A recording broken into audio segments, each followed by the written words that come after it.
Hello, I'm Colonel Carl DeSalvatore, JAG Corps, U.S. Army retired, and more important, an instructor at SUNY Canton in the legal studies and criminal justice programs. This is a series of videos which I'm making to help you with using Westlaw and to maximize your research time and abilities. Now, my online mentors tell me I should keep these videos under 10 minutes. I haven't yet. But what do you expect? I'm a lawyer. Okay, we'll go right into Shepardizing. This is an essential skill that's made much easier by the computer. At SUNY Canton, we use the Westlaw legal search engine, and so the tool is not called Shepardize, it's called West Citator. When I use the term Shepardize, it refers to volumes of printed books called printed by Shepardize at one point in time, which old guys and gals like me learned to use when we were in law school. Whatever you call it, it is a skill that I have not seen well developed in our legal studies students, and it needs to be.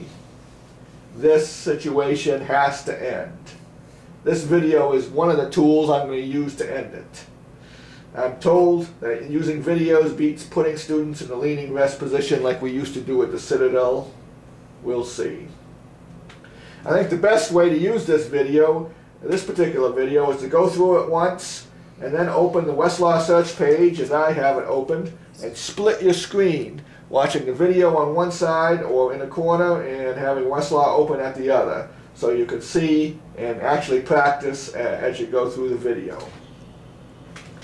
We'll start by cutting and pasting a citation for one of my favorite cases, People v. DeCosta.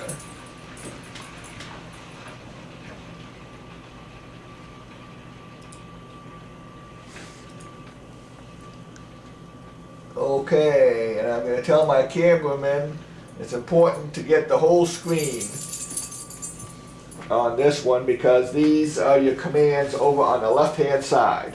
Every time you have a case pull up on the main screen, you will see it on the left side. Let's go to the first, under the key cite, the full history. What this will do is show you all of the reported opinions which deal with this case. The first opinion is from the Supreme Court Appellate Division.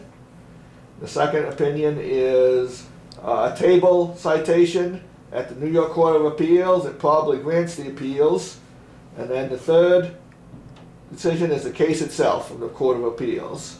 And when you go down, if they have briefs, then they will be listed there. Let's go to the next comment, the graphic view.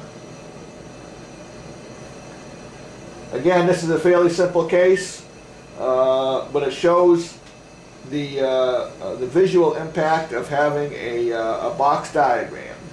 Now, this type of box diagram is more important for you people in the wills and estates class tracking heirs, because you can visualize it significantly better than you can visualize it when you read just the list of citations. And the way West does it here is you have a trial court if there's an opinion, intermediate appellate court, and a highest court. We'll go back. I just showed you that for visual representation. The most important command here is the citing references. And here we go. Again, it's taking a little bit of time. If anybody from Westlaw is looking, maybe you can relocate one of your server farms up here in the North Country where we have green energy and fiber optics. What I'd like you to do, oops, we didn't repeat there, citing references. Here we go. If you press the history on the case, H, that means the history, and that is generally of limited use to you. And then you have the cases which cite this case.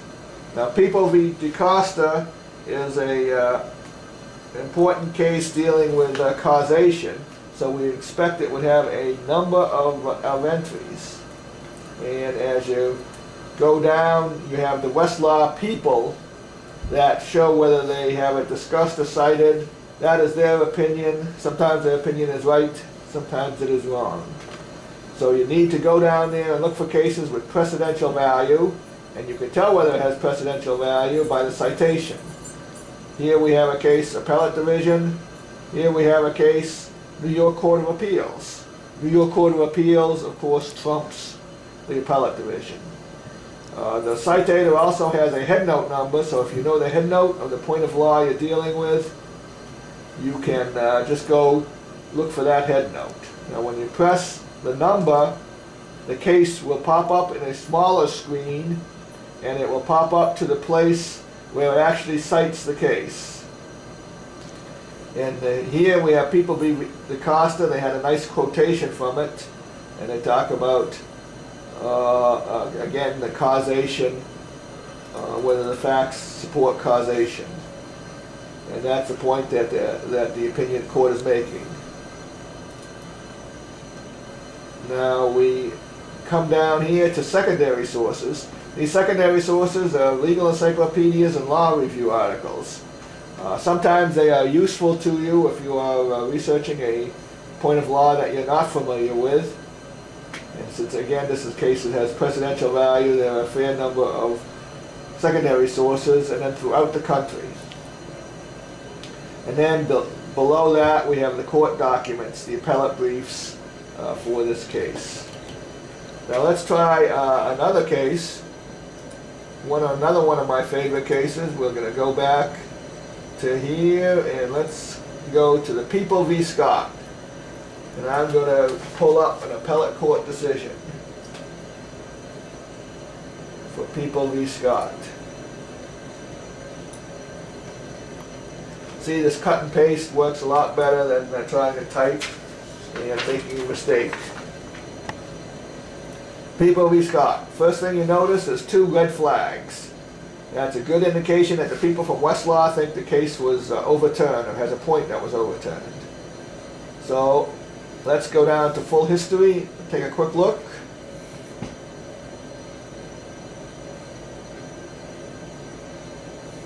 Let's look at full history and take a quick look.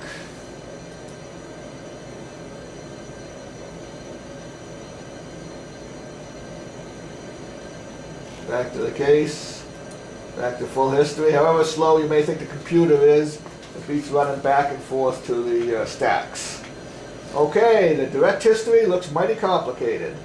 There are 2 case names, People v. Keita as well as People v. Scott. And we have 2 red flags showing that cases were reversed. Now why is this history so complicated? Well, because this case had 2 defendants, Scott and Keita, and they both appealed on the same grounds, and they were consolidated for the final Court of Appeals decision. And the final Court of Appeals decision, it was reversing the appellate court's division as People v. Scott. And that's an appellate court decision. Let's go back over the citing references. And this is the appellate division, and is not cited in too many places because it was overturned on appeal. Let's go back to the full history and get the Court of Appeal citation number.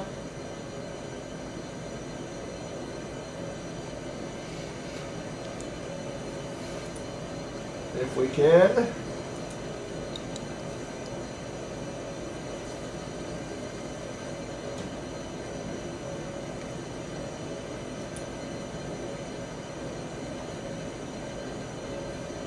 No, we want the history.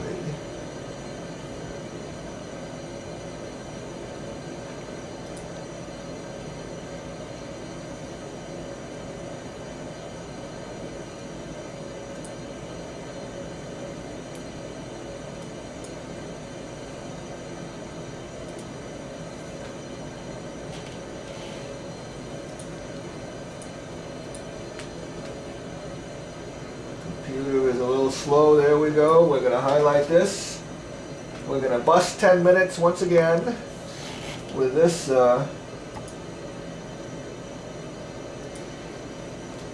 Control V.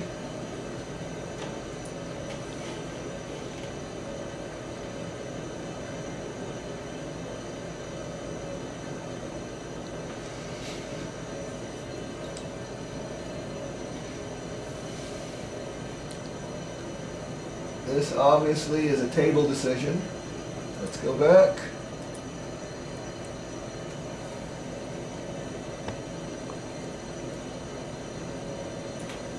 Control C. Now this is a good exercise to tell you what research does not come as a snap. Okay, this is a Court of Appeals case that reversed the first appellate division case that we found. And if you take a look at this history, the West people say it's got yellow flag. There are some cases contradicting it, but you take a look at it, those are Pennsylvania, New Jersey, positive cases throughout the U.S. The case is discussed, and here we have a number of New York cases. You've got the yellow flags that you can go to, and supposedly the red flags are cases that overrule certain parts of the Scott case, so you'll have to research those.